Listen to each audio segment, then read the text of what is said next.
जीवन classes. Hello students, welcome to Jeevan classes. आज हम बात करेंगे बीएससी सेकेंड ईयर के सब्जेक्ट केमिस्ट्री के बारे में। तो हम डिस्कस करेंगे इनऑर्गेनिक केमिस्ट्री में और फर्स्ट यूनिट में। हमने लास्ट वीडियो में फर्स्ट यूनिट का इंट्रोडक्शन कवर कर लिया था। आज हम बात करेंगे यूनिट के मेन पार्ट ट्रांजिशन एलिमेंट यानी कि संक्रमण तत्व के बारे में। तो आज इस वीडियो में हम संक्रमण तत्व और इसकी विशेषताएं तथा इसके कैरेक्टरिस्टिक्स देखेंगे। So before start the video, make sure that hit the subscribe button, press that bell notification so that we'll get all that notification from this channel. So let's begin. So हम यहाँ पर देखेंगे संक्रमण तत्व। आवर्त सारणी के वर्ग 2 व 13 अर्थात S व P ब्लॉक तत्वों को जोड़ने वाले तत्व संक्रमण तत्व कहलाते हैं। हमारे पास यह आवर्त सारणी है।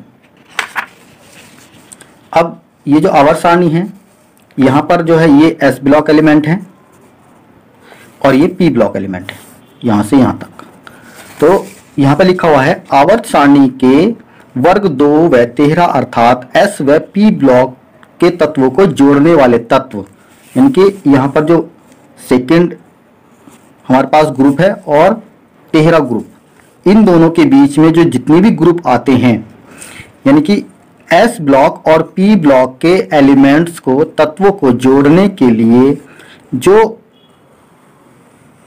हमारे पास ब्लॉक्स है उसको D ब्लॉक कहते हैं। यानी कि यहाँ से यहाँ तक ये हमारे पास D ब्लॉक के एलिमेंट हैं।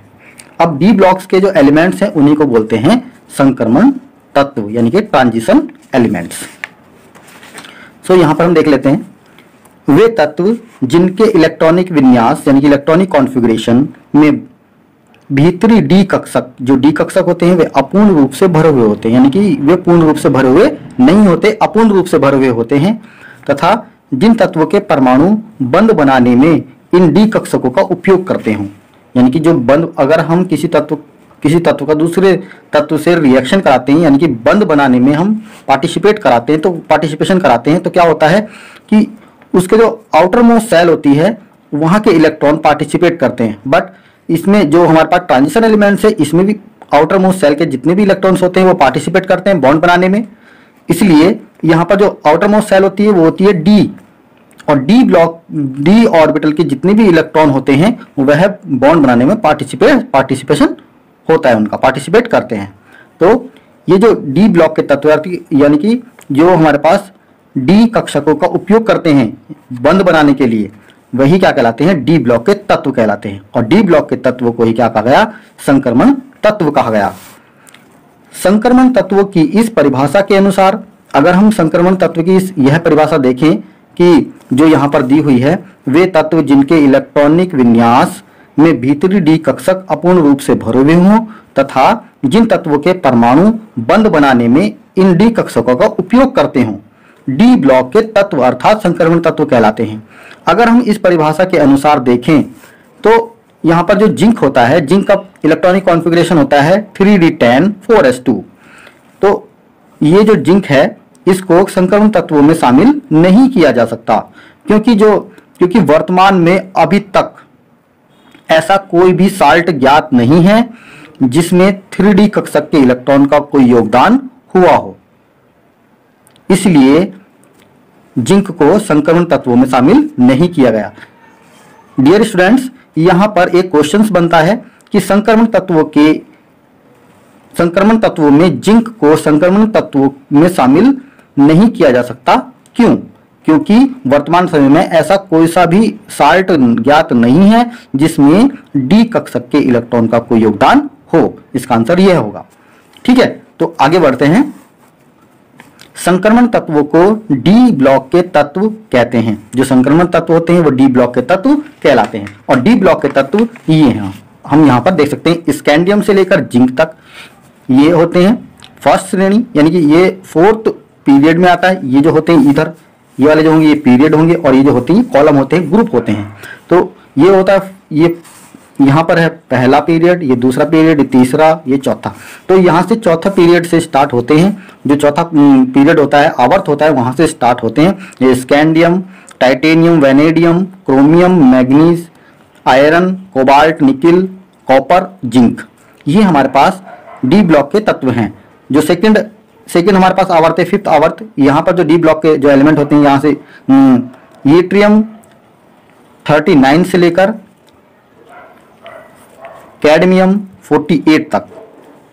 उसके बाद 6 है हमारे पास लैंथेनाइड 57 से लेकर 80 तक, लैंथेनाइड 57 से लेकर 80 तक। और जो 7th आवर्त होता है हमारे पास, 7th आवर्त है हमारे पास 89 से लेकर 112 तक, 112 तक। तो यहाँ पर जो डी ब्लॉक के जो एलिमेंट्स हैं इनको भिन्न भिन्न श्रेणी में बांटा गया है, वो हम आगे डिस्कस करेंगे।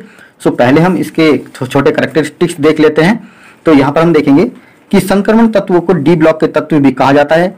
इनका इलेक्ट्रॉनिक कॉन्फ़िगरेशन की बात करें तो इनमें अंतिम इलेक्ट्रॉन डी उपकोष में प्रवेश करता है। जो अगर हम इनका इलेक्ट्रॉनिक कॉन्फ़िगरेशन निकालें तो जो अंतिम इलेक्ट्रॉन होगा वो डी कक्षक में प्रवेश करेगा।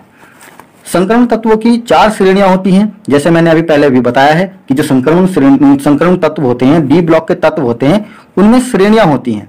तो श्रेणियां कैसे होती हैं कि यहाँ पर हम देख लेते हैं श्रेणियां कौन कौन सी होती हैं। श्रेणियां होती हैं प्रथम श्रेणी, द्वितीय श्रेणी, तृतीय श्रेणी और चतुर्थ श्रेणी। तो आइए हम देख लेते हैं आवर्त सारणी में कि प्रथम श्रेणी कहाँ तक है, द्वितीय श्रेणी कहाँ तक है और तृतीय और चतुर्थ श्रेणी कहाँ से कहाँ तक है। तो यहाँ पर दे रखा है कि जो इलेक्ट्रॉनिक कॉन्फ़िगरेशन है, जो प्रथम श्रेणी का है वो 3D1 से लेकर 10 तक होगा, और द्वितीय श्रेणी में 4D1 से लेकर 10 तक। तृतीय श्रेणी यानी कि जो टर्सरी वो तृतीय श्रेणी होगी वहां पर 5D1 से लेकर 10 तक होगा। चतुर्थ श्रेणी अभी अपूर्ण है, ठीक है। वैसे तो अभी ये पूर्ण हो चुकी है, बट अभी सिलेबस में ये अपूर्ण है, हम यहाँ पर पूर्ण भी लिख सकते हैं। तो आइए हम आवर्त सारणी में इसको देख लेते हैं कि कहां से कहां तक प्रथम श्रेणी, द्वितीय श्रेणी, तृतीय श्रेणी और चतुर्थ श्रेणी कहां से कहां तक है। तो यहाँ पर जो हम देखते हैं जो डी ब्लॉक का फर्स्ट एलिमेंट्स जो है हमारे पास वो है स्कैंडियम। तो स्कैंडियम जो हमारे पास 4th आवर्त में आता है, तो 4th आवर्त में जैसे ये स्कैंडियम से 21 से लेकर 30 तक यानी जिंक तक, स्कैंडियम से लेकर जिंक तक जो हमारे पास ये 4th आवर्त में जितने भी एलिमेंट्स आते हैं डी ब्लॉक के, वो सारे के सारे क्या होंगे, प्रथम श्रेणी के तत्व होंगे। यानी कि scandium, tritium, vanadium, chromium, manganese, iron, cobalt, nickel, copper, zinc, ये सभी क्या हैं, प्रथम श्रेणी के तत्व हैं। द्वितीय श्रेणी के तत्व हैं यट्रियम 39 से लेकर कैडमियम 48 तक, और जो हमारे पास थर्ड श्रेणी यानी कि तृतीय श्रेणी है वो लैंथेनाइड 57 से लेकर मर्क्यूरी 80 तक। अब ये जो मैं बता रहा हूं आपको कि ये 57, 80 ये क्या है, ये इनके परमाणु क्रमांक हैं। यानी कि जो स्कैंडियम है, स्कैंडियम का परमाणु क्रमांक होता है 21, और जो ट्राइटियम है उसका परमाणु क्रमांक होता है 22। इसके अनुसार अगर हम देखें कि स्कैंडियम 21 से लेकर Zn 30 तक प्रथम श्रेणी, यट्रियम 39 से लेकर 48 कैडमियम तक होगी द्वितीय श्रेणी, 57 लैंथेनाइड से मर्क्यूरी 80 तक होगी तृतीय श्रेणी, और जो हमारी चतुर्थ श्रेणी होगी वो होगी 89 एक्टिनाइड से लेकर 112 कॉपरनीशियम तक। ठीक है, ये हमारे पास चतुर्थ श्रेणी है।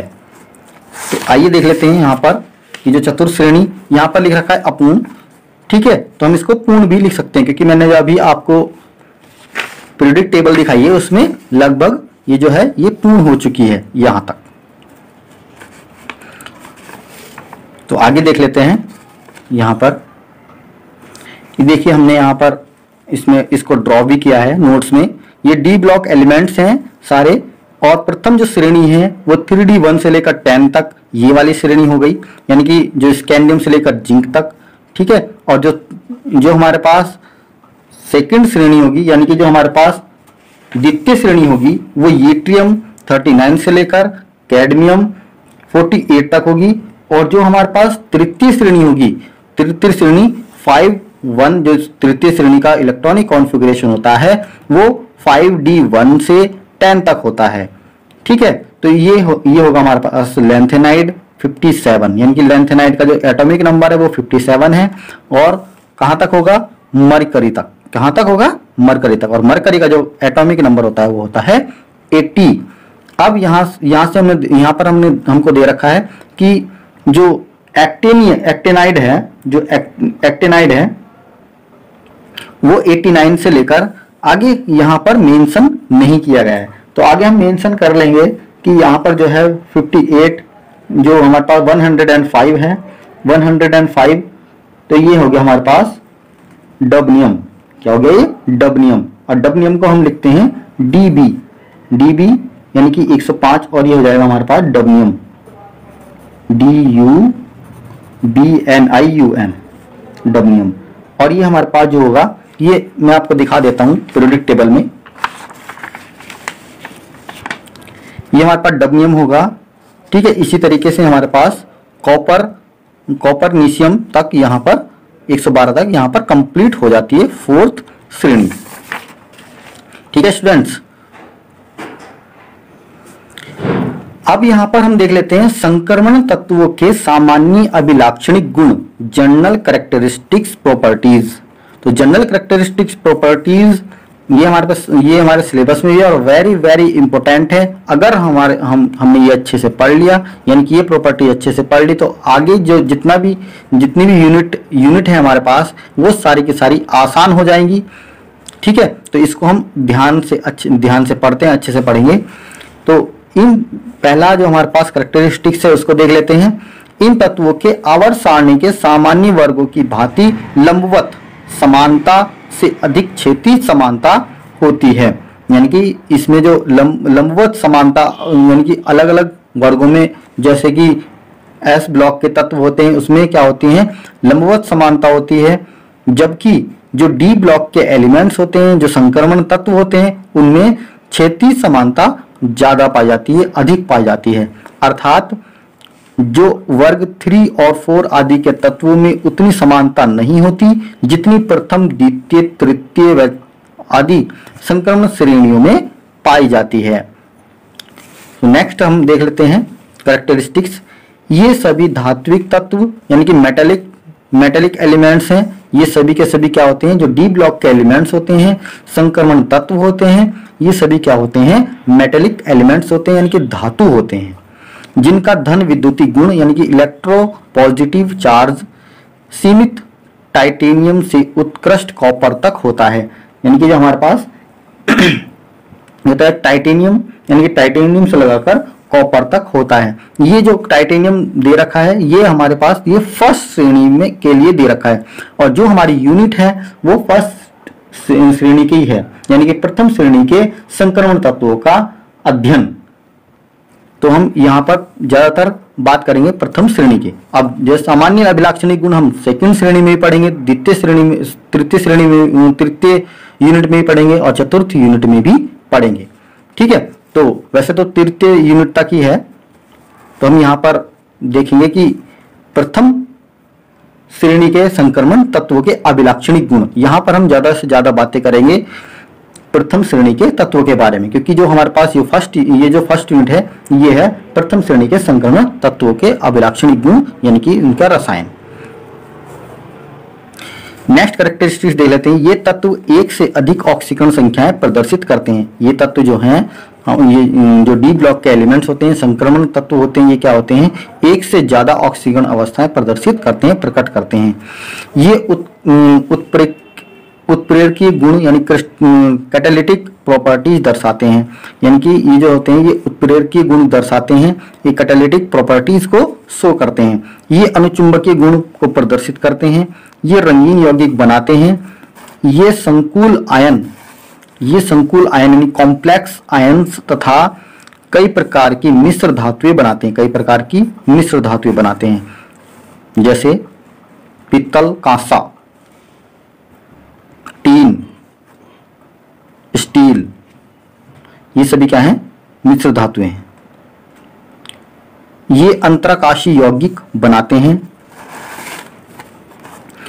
ये समस्त तत्व मजबूत, कठोर, उच्च गलनांक व उच्च क्वथनांक वाले धातु होते हैं। यानी कि जो ये डी ब्लॉक के एलिमेंट्स होते हैं ये सभी क्या होते हैं? उच्च गलनांक वाले होते हैं। इनका जो क्वथनांक होता है वो बहुत अधिक होता है और सभी के सभी क्या होते हैं? धातुएं होती हैं, धातु होती हैं जो ऊष्मा व विद्युत का चालन कर सकते हैं। ये सभी जितनी धातु होती हैं लगभग सभी में क्या होता है? विद्युत का चालन हो जाता है। सो नेक्स्ट टॉपिक पे हम चलते हैं, इनके प्रमुख अभिलाक्षणिक गुण का विस्तारण। अब ये जो अब हम पढ़ेंगे यहाँ पर इनका जो प्रमुख अभिलाक्षणिक गुण हैं, कैरेक्टरिस्टिक प्रॉपर्टीज है, इनके विस्तारण कैसे, यानी कि इनको प्राप्त कैसे करते हैं। जो संक्रमण तत्व होते हैं इनको प्राप्त कैसे करते हैं, इनका घनत्व कैसा होता है, इनका गलनांक कितना होता है, तो वो हम सभी इसको विस्तार रूप से यहाँ पर पढ़ेंगे। यहाँ से क्वेश्चन, शॉर्ट क्वेश्चन बन जाता है कि प्रथम श्रेणी के तत्वों के का घनत्व क्या होता है, गलनांक क्या होता है, समझाइए। तो यहाँ पर हम इसको देख लेते हैं कि सबसे पहला जो कैरेक्टरिस्टिक्स होता है वो है प्राप्ति, यानी कि ऑक्यूरेंस। संक्रमण तत्वों के प्रचुरता प्रकृति में एक दूसरे से भिन्न होती है, यानी कि इनकी जो प्रचुर मात्रा में जो प्रकृति में पाए जाते हैं ये इनकी मात्रा भिन्न भिन्न होती है। इनमें से कुछ प्रकृति में प्रचुर मात्रा में पाए जाते हैं और कुछ बहुत दुर्लभ होते हैं। शेष तत्वों की प्रचुरता इन दोनों की सीमाओं के मध्य होती है, या तो बहुत ज्यादा प्रचुर मात्रा में ये मिल जाएंगे प्रकृति के अंदर, कुछ ऐसे एलिमेंट्स यानी कुछ ऐसे तत्व होते हैं, कुछ ऐसी धातुएं होती हैं जो दुर्लभ होती हैं, जो नहीं मिल पाती प्रकृति में, और कुछ ऐसी होती हैं कि जो मीडियम तरीके से मिल जाती हैं। नेक्स्ट हमारे पास कैरेक्टरिस्टिक्स है घनत्व, डेंसिटी। कम परमाणु त्रिज्या वाले परमाणुओं का निबिड़तम संकुलन यानी कि क्लोज पैकिंग ऑफ एटम्स तथा उच्च परमाणु भार होने के कारण ये सभी सघन धातुएं होती हैं। इनके घनत्व प्राय उच्च होते हैं। परमाणु संख्या में वृद्धि के साथ परमाणु नाभिकीय अभिकर्षण बढ़ता जाता है, जिससे परमाणविक आयतन यानी कि एटॉमिक वॉल्यूम में कमी होती रहती है। यानी कि जो हमारे पास नाभिक है, नाभिक के चारों ओर जितनी भी इलेक्ट्रॉन्स की जो कक्षाएं होती हैं, यानी कि जिसमें इलेक्ट्रॉन जो कक्षाएं होती हैं उसमें इलेक्ट्रॉन क्या करते हैं? चक्कर लगाते हैं। तो जैसे जैसे यहाँ पर नाभिकीय आकर्षण बढ़ता रहेगा, अब नाभिकीय आकर्षण बढ़ेगा तो यहाँ पर ये जो कक्षाएं हैं ये आपस में क्या हो जाएंगी? कॉन्ट्रैक्शन इनमें हो जाएगा। अब कॉन्ट्रैक्शन होगा यानी कि ये नाभिक की तरफ को खींचती चली जाएंगी। अब जैसे नाभिक की तरफ को खींचती चली जाएंगी तो यहाँ पर जो एटॉमिक वॉल्यूम होगा वो क्या होता चला जाएगा? वो कम होता चला जाएगा। सो नेक्स्ट हमारे पास जो कैरेक्टरिस्टिक्स प्रॉपर्टीज है, गलनांक तथा क्वथनांक, melting point and boiling point. संक्रमण तत्वों के गलनांकों तथा क्वथनांकों के मान धातु होने के कारण उच्च होते हैं। अर्थात जो डी ब्लॉक के तत्व होते हैं यानी कि जो हमारे पास संक्रमण तत्व होते हैं उनके गलनांक और क्वथनांक सामान्यतः उच्च होते हैं। इस ब्लॉक के धातुओं में कठोर संकुलन व प्रबल धात्विक बंधों का होना होता है। यानी कि ये किस कारण उच्च होते हैं? यानी कि जो हमारे पास डी ब्लॉक के जो एलिमेंट्स होते हैं, जो धातु होती हैं, वो कठोर संकुलन एवं जो धात्विक बंध होते हैं उनके कारण इनका जो क्वथनांक और गलनांक होता है वो क्या होता है? वो उच्च होता है।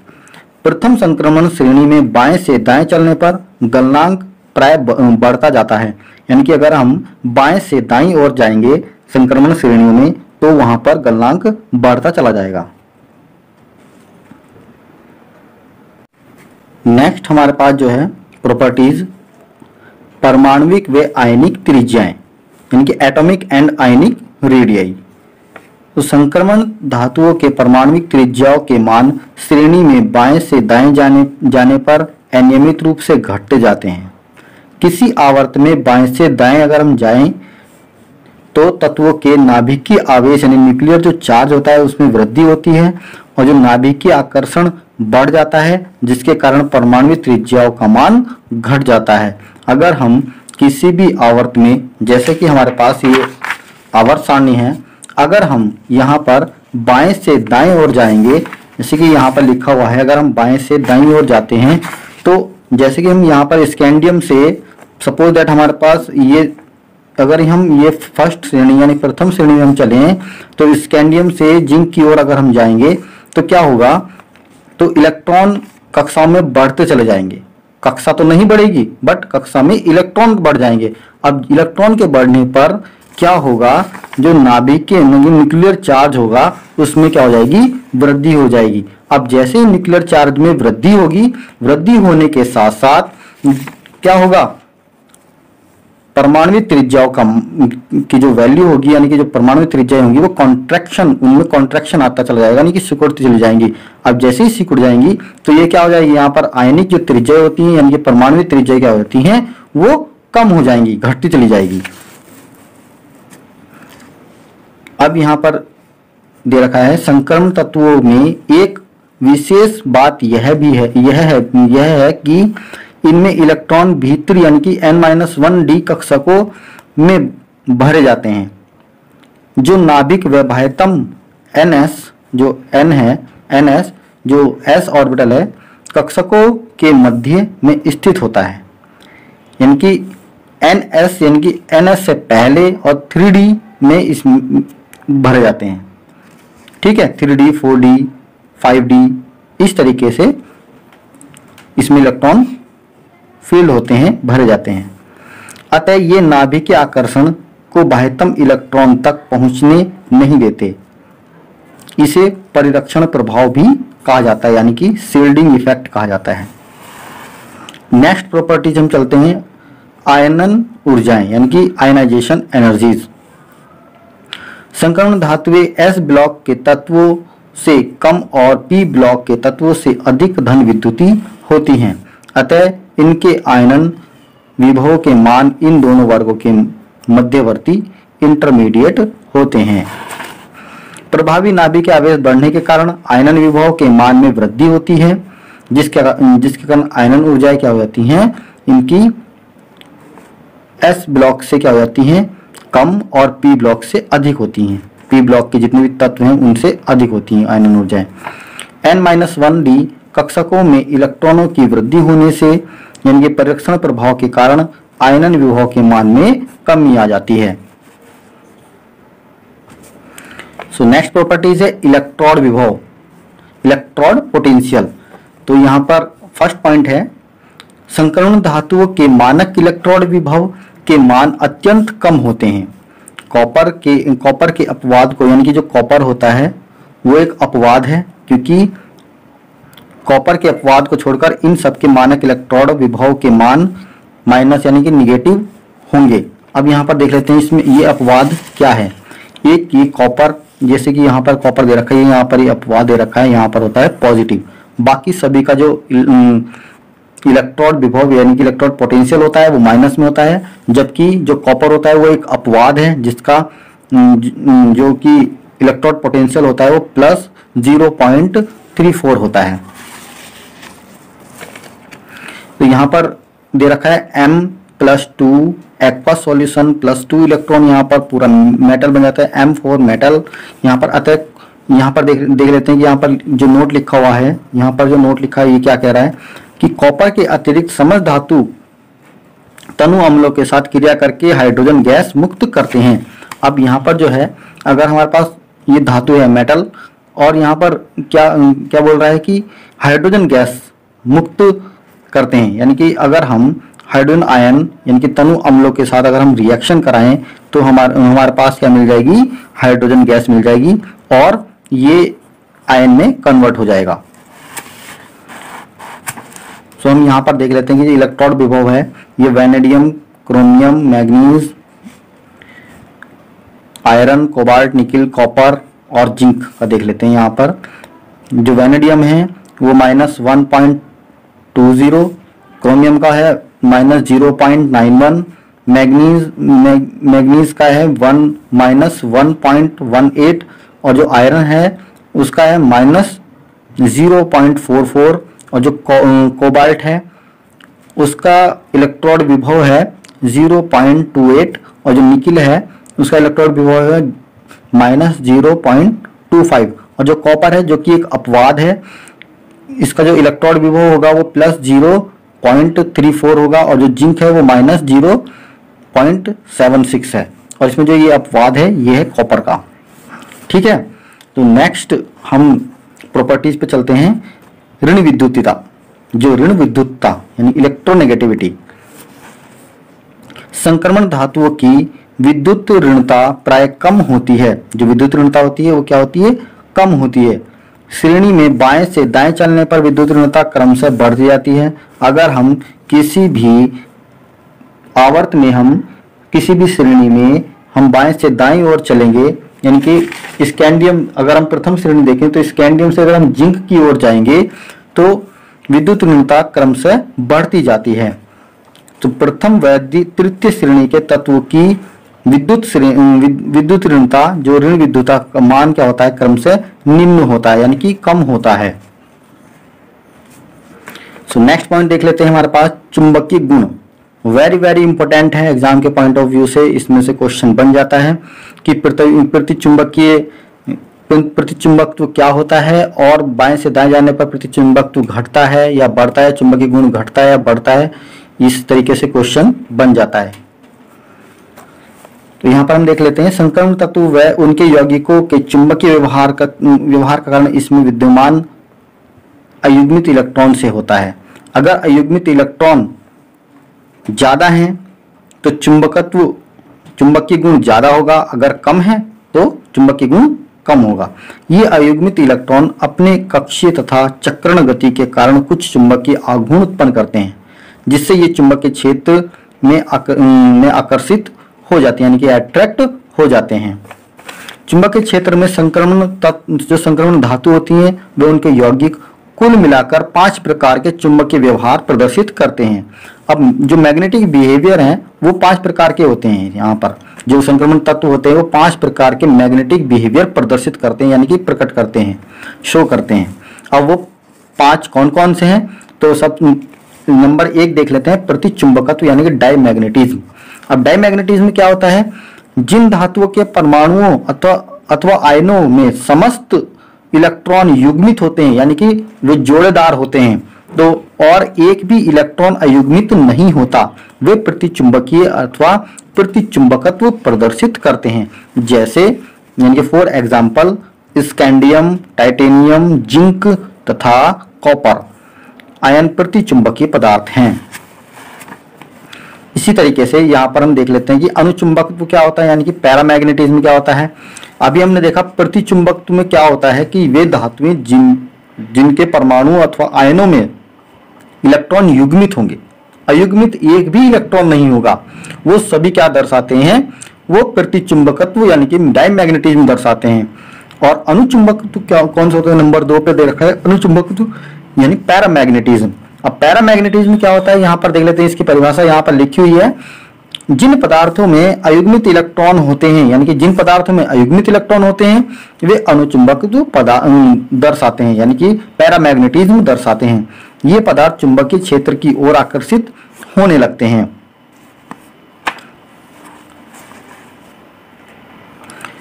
नंबर 3 है फेरोचुंबकत्व यानी कि फेरोमैग्नेटिज्म। और फेरोमैग्नेटिज्म क्या होता है, यहाँ पर देख लेते हैं हम फेरोमैग्नेटिज्म क्या होता है। यह एक प्रकार से अनुचुंबकीय गुण ही है, यानी कि जो अनुचुंबकीय गुण क्या होता है, वो चुंबकीय क्षेत्र में चुंबकीय क्षेत्र की ओर क्या होगा, वो आकर्षित होता चला जाता है। और जो फेरोचुंबकत्व इसके जो गुण होते हैं वो ज्यादातर कैसा होता है, अनुचुंबकीय जैसे गुण ही ये दर्शाता है, यानी कि यह एक प्रकार के अनुचुंबकीय गुण ही प्रदर्शित करता है। बस इसकी तीव्रता अनुचुंबकत्व से कई करोड़ गुना अधिक होती है, यानी कि ये जो है चुंबकीय क्षेत्र की ओर जो इसमें धातु होंगी जो फेरोचुंबकत्व को दर्शाती हैं, वे चुंबकीय क्षेत्र में बहुत तेजी से आकर्षित होंगी। चुंबकीय क्षेत्र की ओर क्या होंगी, वे बहुत तेजी से, यानी कि अनुचुंबकत्व तो क्या हो रहा था, अनुचुंबकत्व में क्या हो रहा था, या पैरामैग्नेटिक में क्या हो रहा था कि वो आकर्षित हो रहा था। बट फेरोमैग्नेटिज्म में होता है कि वो बहुत तेजी से क्या होती है, चुंबकीय क्षेत्र की ओर क्या होती है, आकर्षित होती है। अब इस प्रकार का गुण आयरन में होता है, कोबाल्ट में होता है, निकिल व जैसे फेरस धातुओं में भी पाया जाता है। नंबर 4, विपरीत फेरोचुंबकत्व यानी कि एंटी फेरोमैग्नेटिज्म। विपरीत फेरोचुंबकत्व या फेरोचुंबकीय यौगिकों में विनिमय युग्मन अर्थात एक्सचेंज कपलिंग से पड़ोसी परमाणुओं के इलेक्ट्रॉन का चक्रण समानांतरित होने के स्थान पर विपरीत हो जाता है और इस प्रकार से क्रिस्टल का कुल मिलाकर चुंबकीय आघूर्ण शून्य हो जाता है। यह भी एक निश्चित ताप पर होता है। अगर हम किसी चुंबक को या फिर किसी ऐसे एलिमेंट्स को जो अनुचुंबकत्व यानी कि फेरोचुंबकत्व दर्शाता है, अगर हम उसको एक निश्चित ताप पर गर्म करते हैं तो वो क्या होता है कि उसका जो प्रभाव होता है वो क्या हो जाता है, वो खत्म हो जाता है। उसी ताप को क्या बोलते हैं, फेरोचुंबकत्व का ताप बोलते हैं। यानी कि उसको मतलब कि पूरा चुंबकीय आघूर्ण शून्य हो जाता है, उस क्रिस्टल का पूरा चुंबकीय आघूर्ण शून्य हो जाएगा। अब जैसे ही वो उस ताप पर शून्य हो जाएगा, जिससे नील ताप यानी कि इसको क्या बोलते हैं, नील ताप भी कहा जाता है। इसको Tn अथवा कभी कभी विपरीत फेरोचुंबकीय ताप भी कहा जाता है। इसको Tn से प्रदर्शित किया जाता है। नेक्स्ट है हमारे पास फेरी चुंबकत्व, फेरी मैग्नेटिज्म। यह फेरोचुंबकत्व तथा विपरीत फेरोचुंबकत्व के बीच का प्रभाव होता है। अब हमारे पास फेरोचुंबकत्व था कि ये अनुचुंबकीय गुण होता था, बट ये क्या होता था, इसके जो एलिमेंट्स होते थे वो चुंबकीय क्षेत्र की तरफ बहुत तेजी से आकर्षित होते थे। बट जो विपरीत फेरोचुंबकत्व होता है यानी कि जो एंटी फेरोमैग्नेटिज्म होता है, वो जो एलिमेंट्स होते हैं उनको इस तरीके से इतने ताप पर गर्म किया जाता है ताकि उनका चुंबकीय आघूर्ण क्या होता है, शून्य हो जाता है। और जिस ताप पर वह चुंबकीय आघूर्ण शून्य हो जाता है उसको क्या बोलते हैं, विपरीत फेरोचुंबकीय ताप भी कहा जाता है। अब इन दोनों के जो बीच में फेरोचुंबकत्व, फेरी मैग्नेटिज्म और एंटी फेरी मैग्नेटिज्म के जो बीच में आता है वह फेरी चुंबकत्व होता है। अब फेरी चुंबकत्व के जो गुण होते हैं वो इन दोनों के मध्य होते हैं। किन दोनों के मध्य, फेरी चुंबकत्व और विपरीत फेरोचुंबकत्व के मध्य होते हैं। यह यहाँ पर दे रखा है जिसमें विपरीत चुंबकीय आघूर्ण एक दूसरे को कुछ सीमा तक तो नष्ट करते हैं लेकिन पूर्ण रूप से नष्ट नहीं करते। अब इसका जो एग्जाम्पल है ये Fe3O4 है। क्या है, Fe3O4। सो नेक्स्ट कैरेक्टरिस्टिक्स पे हम चलते हैं। ऑक्सीकरण अवस्थाएं, ऑक्सीडेशन स्टेट। अब संक्रमण धातुओं का एक बहुत ही महत्वपूर्ण लक्षण है परिवर्तनशील संयोजकता, वेरिएबल वैलेंसी। जितनी भी संक्रमण धातुएं होती हैं उनकी जो वैलेंसी होती है वो वेरिएबल होती है यानी कि परिवर्तनशील होती हैं। किसी तत्व के ऑक्सीकरण अवस्था उस आवेश के बराबर होती है जो उस तत्व के परमाणु पर रह जाता है। यहाँ पर जो परिभाषा दे रखी है उसका मतलब है कि किसी तत्व के जो ऑक्सीकरण अवस्था होती है उसके आवेश के बराबर होती है, जो उस पर आवेश होता है। अब यहाँ पर हम देख लेते हैं जो फर्स्ट श्रेणी है, प्रथम श्रेणी है, उसके अयुग्मित इलेक्ट्रॉन तथा ऑक्सीडेशन स्टेट यानी कि ऑक्सीकरण अवस्थाओं को हम यहाँ पर देख लेते हैं। यहाँ पर प्रथम श्रेणी दे रखी है, यानी कि यहाँ पर दे रखा है एस अयुग्मित डी इलेक्ट्रॉन की संख्या है। यहाँ पर होती है 3 और इस जो स्कैंडियम है उसकी 3 हो जाएगी और टाइटेनियम की हो जाएंगी 4, वेनेडियम की हो जाएंगी 5, क्रोमियम की हो जाएंगी 6, मैग्नीज की हो जाएंगी 7, आयरन की हो जाएंगी 6, कोबाल्ट की 5, निकल की होगी 4 और कॉपर की 3 और जेडन की हो जाएगी 2 हो जाएगी। ठीक है, और 2 क्या है, ये 2 3 4 5 6 7 6 5 4 3 ये क्या है, अयुग्मित इलेक्ट्रॉनों की संख्या है।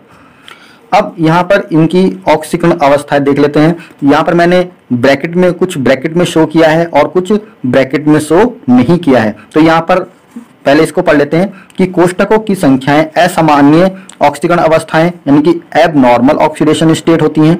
जितनी भी मैंने यहाँ पर दिखा रखा है कि जो आपको यहाँ पर प्रदर्शित हो रहे हैं ब्रैकेट में, ये सभी क्या है, एबनॉर्मल ऑक्सीडेशन स्टेट है, असामान्य ऑक्सीडेशन स्टेट। अब जो ब्रैकेट से बाहर है ये सामान्य ऑक्सीडेशन स्टेट है, यानी कि जो +2 जो ब्रैकेट में दे रखा है ये अस्थायी है और जो +3 है ये स्थायी है। तो यहाँ पर हम देख लेते हैं कितनी वेरिएशन, कितना वेरिएबल वैलेंसी यहाँ पर शो करते हैं प्रथम श्रेणी के तत्व ही यहाँ पर देख लेते हैं। वैसे तो प्रथम, द्वितीय, तृतीय और चतुर्थ श्रेणी के जितने भी एलिमेंट्स हैं ये विभिन्न प्रकार की वैलेंसी को शो करते हैं, बट यहाँ पर हम देखते हैं कि जो फर्स्ट हमारे पास श्रेणी है, प्रथम श्रेणी है, उसके एलिमेंट्स कितने वेरिएबल वैलेंसी को प्रदर्शित करते हैं। तो यहाँ पर हम स्कैंडियम को देख लेते हैं। स्कैंडियम की +2 और +3 ऑक्सीडेशन अवस्था होती है, और जो +2 होती है वो होती है असामान्य, और जो +3 होती है वो सामान्य ऑक्सीडेशन स्टेट होती है। अब यहाँ पर हम देख लेते हैं जो टाइटेनियम है +2, +3 और +4 ये 3 प्रकार की वेरिएबल वैलेंसी प्रदर्शित करता है। टाइटेनियम +2, +3 और +4। अब वैनेडियम देख लेते हैं। वैनेडियम का जो युग्मित इलेक्ट्रॉन होते हैं वो 5 होते हैं, और इसकी जो ऑक्सीजन अवस्था होती है, ऑक्सीडेशन स्टेट होती है, वो +2, +3, +4 और +5 होती है। अब क्रोमियम को देख लेते हैं। क्रोमियम का जो अयुग्मित इलेक्ट्रॉन होते हैं क्रोमियम में वो 6 होते हैं, और जो वेरिएबल वैलेंसी होती है यानी कि परिवर्तनशील संयोजकता यहाँ पर +1, +2, +3 ब्रैकेट +4, और यहाँ पर ब्रैकेट में दे रखा है +5 और +6। यहाँ पर जो शो हो रखी है, जो +1 है वो अस्थायी है यानी कि असामान्य है, +4 असामान्य है, +5 असामान्य है, और जो सामान्य ऑक्सीडेशन स्टेट है वो +2, +3, +6 है। मैग्नीज के हम यहाँ पर देख लेते हैं कि ऑक्सीडेशन स्टेट क्या है, +2 है, +3, +4, +5, +6, +7, और यहाँ पर जो अयुग्मित इलेक्ट्रॉनों की संख्या होती है मैग्नीज में वो होती है 7। Next iron. आयरन में जो अयुग्मित इलेक्ट्रॉनों की संख्या होती है वो 6 होती है। अब ऑक्सीकरण अवस्थाएं होती हैं +2, +3, +4, +5, +6। कोबाल्ट में अयुग्मित इलेक्ट्रॉनों की संख्या 5 होती है। अब वेरिएबल वैलेंसी जो हम देख लेते हैं इसकी कोबाल्ट की वो +2, +3, +4 होती है। निकिल के जो अयुग्मित इलेक्ट्रॉन होते हैं डी कक्षक में, डी इलेक्ट्रॉन की जो संख्या होती है अयुग्मित इलेक्ट्रॉन में, तो ये होती है 4 होती है, और इसकी ऑक्सीकरण अवस्था निकिल की जो होती है वो +2 होती है, +3 होती है, और जो +3 होती है वो अस्थायी यानी कि असामान्य ऑक्सीकरण अवस्था होती है, और +2 जो होती है वो सामान्य ऑक्सीकरण अवस्था होती है। अब नेक्स्ट हम चलते हैं कॉपर पे। कॉपर के जो अयुग्मित इलेक्ट्रॉन, कॉपर के अंदर जो अयुग्मित इलेक्ट्रॉन होते हैं वो 3 होते हैं, और वेरिएबल जो वैलेंसी है ऑक्सीकरण अवस्था है वो हम देख लेते हैं, वो ये होती है +1, +2। अब जिंक में अयुग्मित इलेक्ट्रॉन 2 होते हैं, और इसकी जो वेरिएबल वैलेंसी होती है ये सिर्फ 2 ही शो करता है।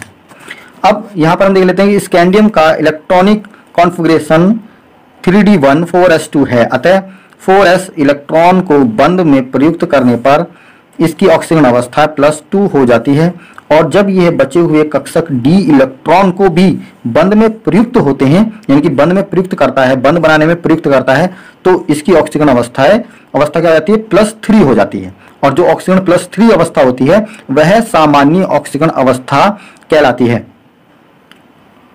सो फ्रेंड्स, नेक्स्ट वीडियो में हम द्वितीय श्रेणी, तृतीय श्रेणी और चतुर्थ श्रेणी की ऑक्सीकरण अवस्थाओं में को डिस्कस करेंगे। सो आज के लिए बस इतना ही, तो बने रहिएगा हमारे साथ आपके अपने चैनल जीवन क्लासेस में। Thanks for watching.